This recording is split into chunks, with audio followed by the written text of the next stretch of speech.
The best thing that can happen to you is when you have your protective style on, either a mini braids or a mini twist. In this video, I have a mini braids on, and you have a good hair butter that can help you to lock in that moisture and keep your hair moisturized for a very long time, at least 2 to 3 days. That is what this hair butter that you can see I'm using in this video does for my short fussy hair, and it has helped me to retain length consistently. Since I had these mini braids on, this is what I have been using. We already know that when you have your protective style on and you want your hair to grow in that protective style, one of the things you should be doing is to find ways you can retain moisture. And this is what this hair butter is going to help you to do. It will help you to lock in that moisture. So the first thing you'd want to do is to get a clean bowl, and please ensure that you use one that can withstand heat. Yes, so you don't have your bowl melting. Now, this is my mango butter. I'm going to list all the measurement that I use in the description, or I'm going to put it as a comment in the comment section. Now, I also went in with my shea butter. Guys, you can go with any butter of your choice. I decided to use these 2 butters because they are very rich, and I needed something that will help me to lock in that moisture for days. So why not mango butter and shea butter? But like I said earlier, you can go in with any butter of your choice. It works well, it works just fine. But I wanted the extra benefits. That is why I went on with mango butter and shea butter. Now, the next thing I used to make this hair butter is store-bought grease. Why I am using a store-bought grease is because I do not have any preservative to keep this hair butter for a very long time.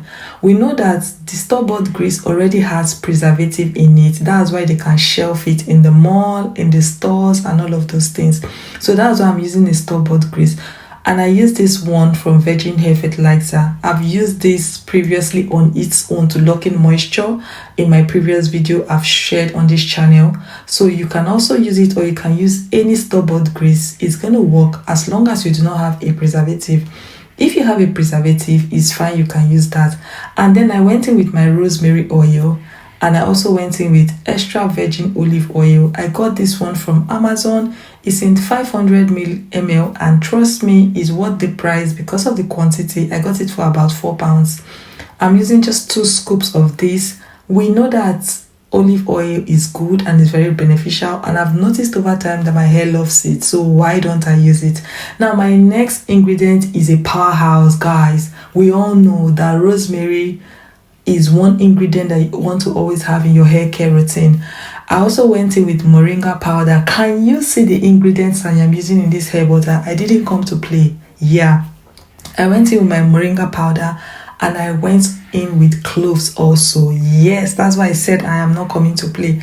I want this hair butter to really be rich. Now, what I did was that I used the double boiling method. I placed this whole thing I have in the bowl. I placed it in a frying pan that has already been preheated for about 5 minutes. And as you can see, the heat is already melting these ingredients through the boiling water so that it doesn't lose all its nutrients. And this is what it looks like when I had this for about 7 to 8 minutes. It's now very light and it is already infusing. Guys, this is what it looks like. Now, one of the things you would want to do, and I said let me mention it in this video, is that you want to allow that liquid, you want to allow it to cool down for a little. The mistake I made was that I didn't allow it to cool down. I just started straining it through my sieve. Guys, this was so hot. I almost got my fingers burnt. It was so hot. And I actually messed up my hands and messed up this surface at my kitchen cabinet top at some point because it was really hot. So I'm advising you, allow this thing to cool down just for a little bit, not for too long, because it's going to solidify. This is what I was talking about. Because this consistency was so hot, I didn't allow it. So you want this to get cool for a little bit before you start straining it through your sieve. Yeah, and this is what it looks like. I allowed this to sit in my fridge for about 6 to 7 hours, and then it actually solidified. Guys, this is my hair butter. This is what it looks like. It's so rich. The color is this way because of the moringa and the cloves. If you need a hair butter that will lock in that moisture in your protective style, this is your go-to hair butter. Until I see you in my next video, please subscribe and bye.